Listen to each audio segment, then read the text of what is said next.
Ça, c'est le pouvoir du dieu soleil Nika. Beaucoup s'accordent à dire qu'il s'agit du fruit du démon le plus puissant de One Piece. Certains affirment même que Monkey D. Luffy doit en grande partie sa position en tant que combattant d'élite grâce à ce cadeau divin. Et il est vrai qu'en regardant de plus près le Gear 5, on a l'impression de voir quelqu'un utiliser un cheat code dans son propre univers, tant la liberté que confère ce pouvoir est délirante. Pourtant, ce serait oublier qu'avant d'atteindre cet éveil, Luffy était présenté comme un simple homme élastique, un pouvoir ridicule longtemps moqué par ses adversaires. Ainsi, c'est avant tout grâce à sa créativité et sa ténacité que Luffy est parvenu à se hisser au sommet, en développant des techniques plus folles les unes que les autres. Luffy est un génie du combat, et ne pas le reconnaître serait de la mauvaise foi. Bien sûr, il n'est pas le seul dans ce genre. Il est temps maintenant de s'intéresser à ces personnages qui ont eu la malchance de tomber sur un fruit du démon complètement rincé, mais qui par leur travail, leur talent et leur intellect, ont réussi à en tirer le meilleur. Alors n'hésitez pas à rejoindre l'équipage en vous abonnant, à activer la petite cloche de notification et à tabasser le pouce bleu, car il est l'heure de rigoler un peu. 何かやむを得ないわけがあるはず。金、はっきりさせようぞ。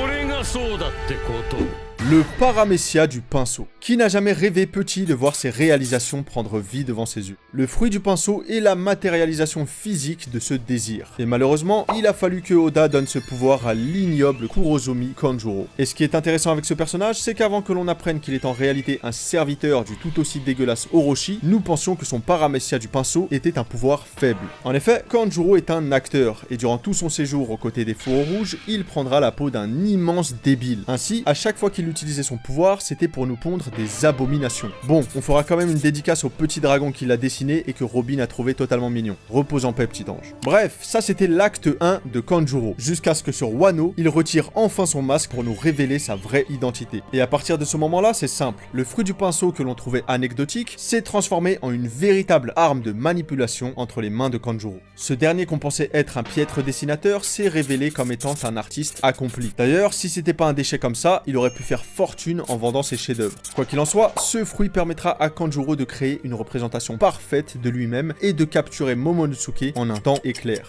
Par la suite, il fera encore une démonstration de ses pouvoirs en prenant l'apparence d'Oden, trompant par la même occasion Okiku qui ne parvenait pas à attaquer la représentation de son défunt maître. C'est donc Kinemon qui mettra fin à ce duel et qui tranchera Kanjuro, celui qu'il avait autrefois considéré comme un véritable frère. Et avant de mourir, l'acteur laissera derrière lui une dernière œuvre, le Kazenbo, une entité fantomatique, enflammée, qui brûlera tout sur son passage et causera d'immenses dégâts sur l'île d'Onigashima. Maintenant, vous l'aurez compris, ce fruit du démon est loin d'être totalement nul. La force de ce pouvoir réside dans les capacités de dessinateur de son utilisateur. Kanjuro ne s'est pas beaucoup illustré lors de cet arc, mais à chaque fois qu'il a utilisé son fruit du démon, il a fait d'énormes dégâts. Et je suis convaincu que si Orochi lui avait ordonné de dessiner une armée de soldats surpuissants, il en aurait été capable. C'est vous dire le potentiel de ce pouvoir. Malheureusement, le talent de Kanjuro aura été utilisé principalement pour faire le mal.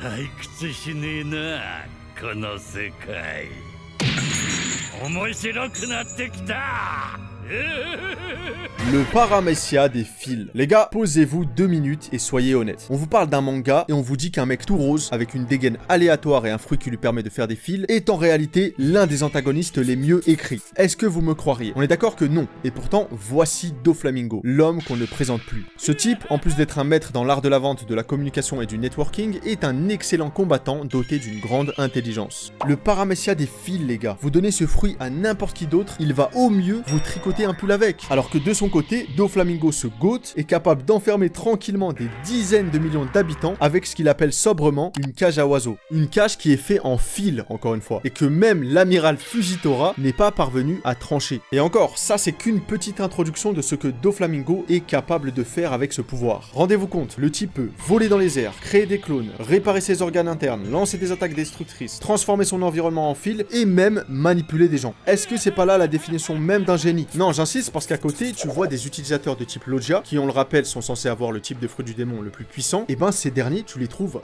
ridicules à côté de Doflamingo. Et me demandez pas qui je vise car je ne vous répondrai pas. Kizaru. Bref, avec une telle maîtrise de son fruit du démon, il n'est qu'une question de temps avant que Doflamingo trouve un moyen de s'échapper de la prison d'Impel Down. Et ici, on attend fort son retour. フロアで何か困っているなら力を貸そうかね。誰だあいつ。久しぶりだがね、麦わらのルフィ。くしくも貴様のおかげで自由の身になれた。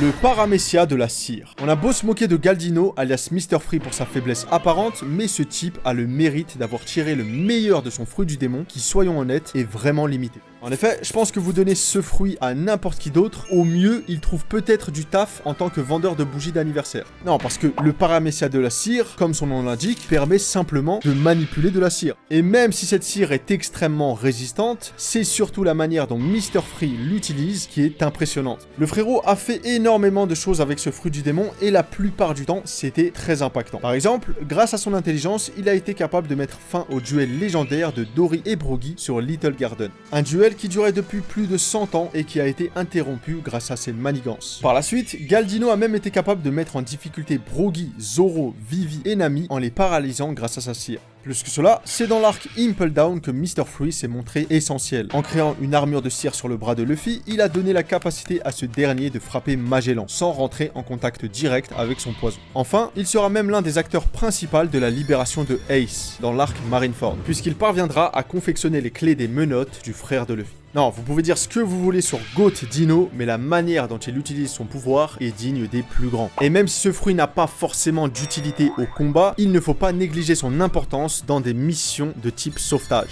Ce type est quelqu'un de très intelligent, et il ne fait aucun doute qu'il brillera de nouveau aux côtés de Baggy le Clown.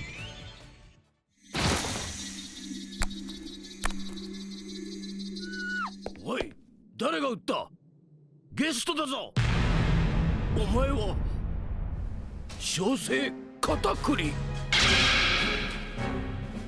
Le paramécia du Mochi. Qui aurait pensé qu'un personnage avec un fruit aussi osef serait en réalité l'une des plus grandes menaces pour Luffy? C'est simple, Katakuri est à un autre niveau en termes de génie. En effet, en l'espace de quelques minutes, le second de Big Mom parviendra à reproduire absolument toutes les techniques de Luffy en mieux. Ah, tu sais faire ça? Bah moi aussi. Chacune des techniques que Luffy a montrées, Katakuri est parvenu à les reproduire en plus puissant. Il a même été jusqu'à narguer Luffy en lui disant que son Elephant Gun était un peu faible comparé au sien. Et le pire, c'est que le flex ne s'arrête pas là. Les techniques de Katakuri sont destructrices. Je pense par exemple au Zanguerie Mochi qui a donné droit à une scène d'une extrême violence. Plus que cela, les propriétés du Mochi sont également très utiles, puisque chaque coup de Katakuri, en plus d'être puissant, sont également collants, ce qui ne laisse aucune chance à l'adversaire de s'échapper. Et ce qui est marrant, c'est qu'avec tout ce que je vous ai dit sur ce pouvoir, on en oublierait presque qu'on parle d'un fruit du démon basé sur une simple friandise japonaise. Non mais sérieux, qu'est-ce qui se passe dans le crâne de Oda pour qu'il puisse nous pondre des combats aussi épiques avec n'importe quoi? Moi je vous le dis, hein, demain il y a moyen qu'on apprenne que Imu a le fruit du démon du Banana Split. Et le pire, c'est qu'on va tous crier au génie.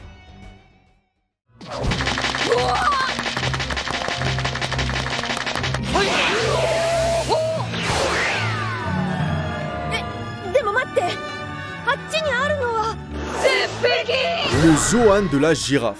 Toutes les personnes qui veulent décrédibiliser One Piece prennent ce fruit du démon comme exemple. Ah, c'est ça votre manga là? En mode il se tape contre des girafes? Venez pas parler d'une autre. Et moi, ce genre de remarque m'a toujours fait rire parce que si ces personnes se donnaient la peine de lire un peu One Piece, ils se rendraient compte à quel point le combat de Zoro face à Kaku est du génie. Non, parce qu'encore une fois, faut prendre le problème à l'envers. Les gars, Oda il a rendu une girafe badass. Est-ce que c'est pas une dinguerie? Plus que cela, Kaku est un personnage sous-coté. Parce que encore une fois, je vous le garantis, je mange le fruit de la girafe. Il y a un monde où je pars m'exiler dans un zoo pour me cacher à tout jamais de mes potes. Sauf que Kaku, c'est pas du tout le cas. Il a choisi d'affronter la triste révélation de son pouvoir comme un homme et d'en tirer le maximum. Il a perfectionné son fruit du démon à un tel niveau qu'il a été capable de donner à Zoro le combat de sa vie. En se servant de son coup épais comme d'une épée, il est parvenu à mettre en difficulté plus d'une fois l'épéiste des chapeaux de paille. Et dites-vous que combiné à sa maîtrise du Rokushiki, il a fallu que Zoro nous montre une technique sortant littéralement des enfers pour qu'il puisse battre cette girafe d'éther.